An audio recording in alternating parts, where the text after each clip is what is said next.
Hola amigos, mi nombre es Valentín y una vez más quiero agradecerles a todos en nombre de Barricada. En el día de hoy nos vamos a ocupar de la Liga Espartaquista, este agrupamiento revolucionario que tuvo lugar en Alemania durante la Primera Guerra Mundial y existió incluso hasta un poquitito después de que terminó la Primera Guerra en 1918. Veamos. La Liga Espartaquista fue primero un grupo y luego una organización política que surgió en el Imperio Alemán durante la Primera Guerra Mundial que tuvo lugar entre 1914 y 1918. Decimos que primero fue un grupo porque no se constituyó de forma orgánica, esto es, con congresos, comités, plataformas, programas, etc. La confluencia de este grupo se dio en torno a la crítica a la política del Partido Socialdemócrata Alemán para la guerra que se desarrollaba.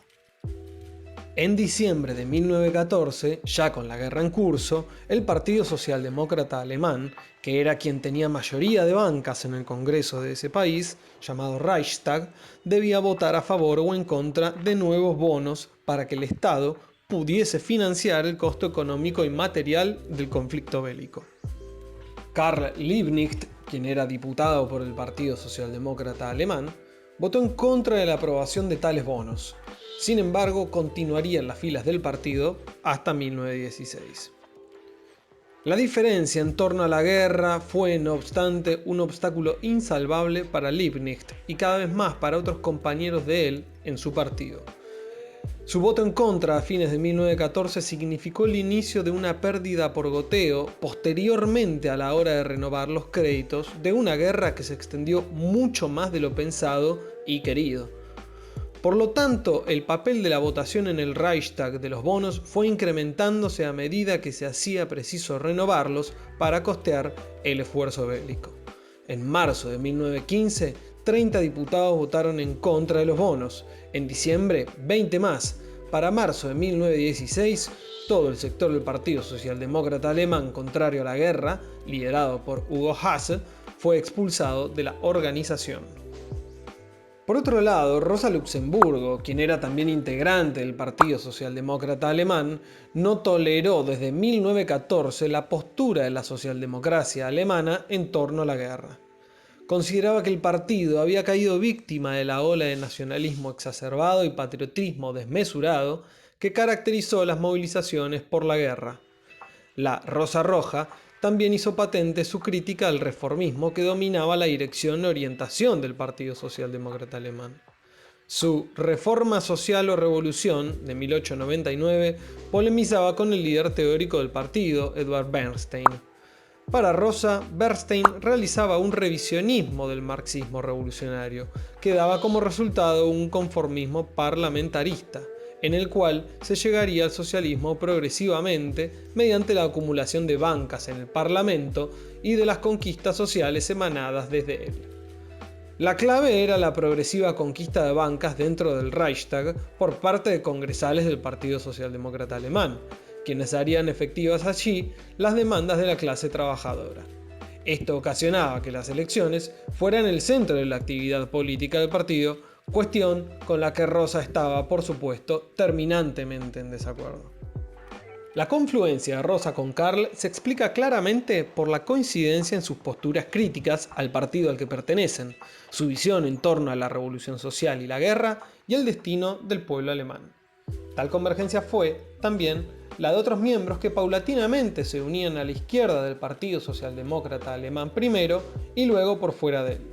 Clara Zetkin y Franz Mehring fueron algunos de ellos. Los cuatro editaron juntos en 1915 un único periódico llamado La Internacional y ya para enero de 1916 se constituía la Liga Espartaquista. La misma se unió al grupo de Hasse expulsado del Partido Socialdemócrata Alemán y en abril de 1917 formaron el Partido Socialdemócrata Independiente de Alemania, aunque la Liga mantuvo su autonomía dentro de la nueva organización. Este constante mareo de organizaciones y nombres, producto del reacomodamiento en forma de alejamientos, rupturas y unificaciones dentro del Partido Socialdemócrata Alemán, da la pauta de su relevancia en el esquema partidario. La socialdemocracia era una pieza clave del régimen, de la institucionalidad. Le otorgaba en su accionar en el Reichstag carácter de fuerza viva a las políticas del imperio hacia la guerra. pero lo más importante es que este proceso de reposicionamiento evidencia la búsqueda por una herramienta política en nombre de una clase social en particular y con ella como protagonista orgánica, en un momento particular de agitación social como lo son las guerras y posguerras. La intensa agitación social de estos periodos se traduce en la efervescencia política. Los europeos en general, y los alemanes en particular, asistieron de 1914 a 1918 al derrumbe de la civilización que habían construido. El pilar positivista que los había alentado, basado en el progreso ininterrumpido, de la mano del librecambismo económico y el liberalismo político, tuvo una caída que duró los 4 años de guerra. No olvidemos que 4 imperios cayeron al finalizar el conflicto: el alemán, el ruso, el otomano y el austrohúngaro. Su caída estuvo marcada en casi todos los casos por el colapso, en el cual la revolución o la desintegración eran el anunciamiento del desplome. El fin de los imperios que habían marcado la época moderna significó la reelaboración del mapa europeo de la mano de las potencias vencedoras. La Revolución de Noviembre de 1918 en Alemania fue el suceso en el que confluyeron el fin de la guerra, la caída del imperio y la monarquía, y su reemplazo por una república. Iniciada en una base naval al norte del imperio, comenzó como un acto de rebeldía de soldados contra sus superiores en plena guerra. Los mismos se negaron a realizar un ataque cuando la misma estaba claramente perdida. La rebelión se extendió rápidamente de la mano de delegaciones de marineros al resto de Alemania. Y acá es cuando los sucesos comienzan a desenvolverse de forma vertiginosa. A fines de octubre, en Baviera, que en ese entonces era un reino al sur integrante del Imperio Alemán, un consejo de obreros y soldados, inspirado en el modelo de los soviets en Rusia, obligó al rey Luis III a abdicar, iniciando así un derrotero de dimisiones de los gobernadores del resto de los estados alemanes.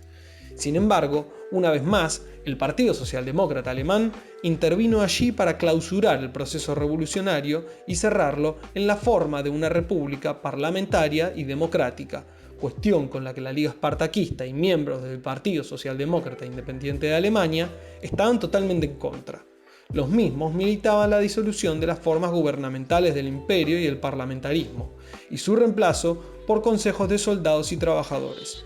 La Revolución Rusa de 1917 tuvo, por supuesto, un peso decisivo en las posturas del Partido Socialdemócrata Alemán y en las posturas de los revolucionarios en este cierre de 1918 en Alemania.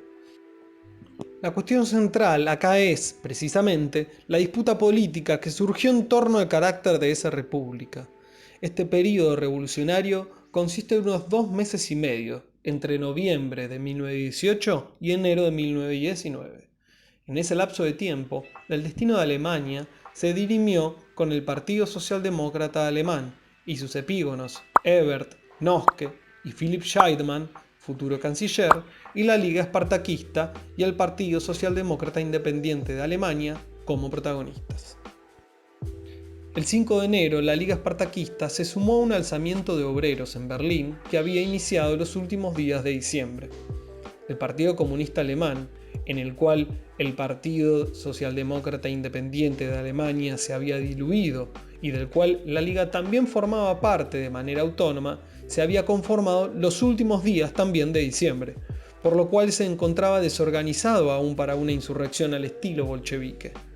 El alzamiento, aislado y sin apoyo, fue aplastado por Ebert, Noske, el ejército y los Freikorps, estos últimos grupos paramilitares de ultraderecha conformados, en buena medida, pero no únicamente, por veteranos de la reciente Gran Guerra, como Adolf Hitler. Es durante esta represión que mueren muchos insurrectos, entre ellos varios espartaquistas, y dentro de estos, Rosa Luxemburgo y Karl Liebknecht, sus 2 referentes principales. Sin embargo, el Partido Socialdemócrata Alemán no detiene su avance hacia una estabilidad por la vía electoral, y tan solo 4 días después del asesinato de los cabecillas espartaquistas, celebra elecciones para una Asamblea Nacional. En ella, en agosto, se dará a conocer la Constitución de Weimar. Las elecciones para la Asamblea fueron las primeras en Alemania en las cuales participaron las mujeres mayores de 20 años. Un año después, en marzo de 1920, se desarrolla el llamado Putsch de Kapp, un intento de golpe de Estado fracasado dirigido por sectores industriales del ejército y Wolfgang Kapp, su dirigente. Este evento es otra muestra de la inestabilidad política de una Alemania de posguerra que se dirime entre la revolución y la contrarrevolución en el marco de una Europa que claramente se encuentra en una transición. Ese cambio es difícil de discernir para sus contemporáneos, pero palpable. Ellos reconocen que asisten de forma activa, no contemplativa, al fin de un mundo y al parto doloroso de otro que confirma en su violencia el carácter dramático de los eventos.